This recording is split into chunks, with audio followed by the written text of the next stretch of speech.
how I started my YouTube journey. Thank you for clicking on this video. This is my honest and genuine work on this YouTube.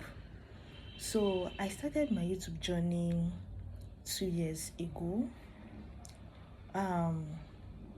Then I was working. Yes, I was working, just like how so many of you are today. And like, how will I be able to mix my normal work from Mondays to Saturdays, and again I will be uploading videos on YouTube? How is that possible? Can I be able to do it? The scripture says, I can do all things through Christ which strengtheneth me.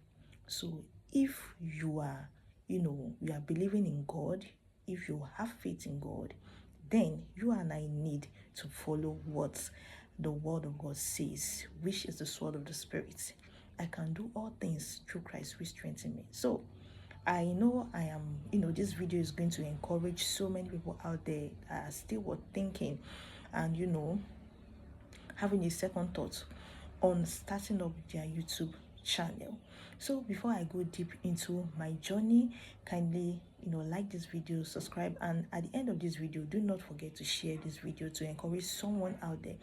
It's like using this video as a tool of encouragement to tell them to make sure to start now. A lot of people say, isn't it too late, because of the news they hear out there, like many things flying out there. The struggle is real, this and that. My dear brothers and sisters, you are starting with your faith in Christ Jesus. When I started 2 years ago, I knew nothing about YouTube. In fact, I don't have idea of what is happening here on this space, but the Lord led me to start up a channel.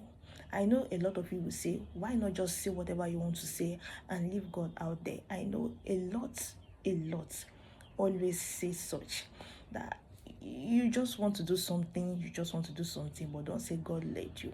I believe those people are speaking, I was saying that because they don't have a relationship with God.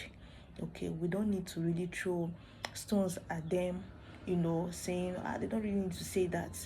Like, Jesus is not like that. Okay.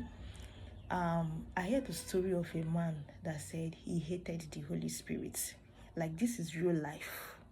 Like, that's why a lot of people say that if God were humans, in fact, a lot of things would have happened. Many people would have not been alive till today.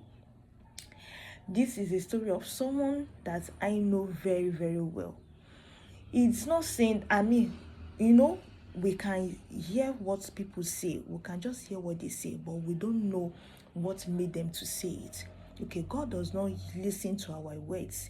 He does not just go beyond listening to our words. He's after my motive, and God is also after your motive. That man was just speaking because of what he has, because of his experience. He said, the Holy Spirit, how can the Holy Spirit throw his mom on a wall, bruh? His own mother on the wall. What if she was injured, and they say it's because of the move of the Holy Spirit? So I don't want to go in full details of the story, but God is looking at my motive and your motive. You understand? And this man that I'm talking about now, to the glory of God, is enjoying his relationship with the Holy Spirit. Someone that once said he has an issue with the Holy Spirit.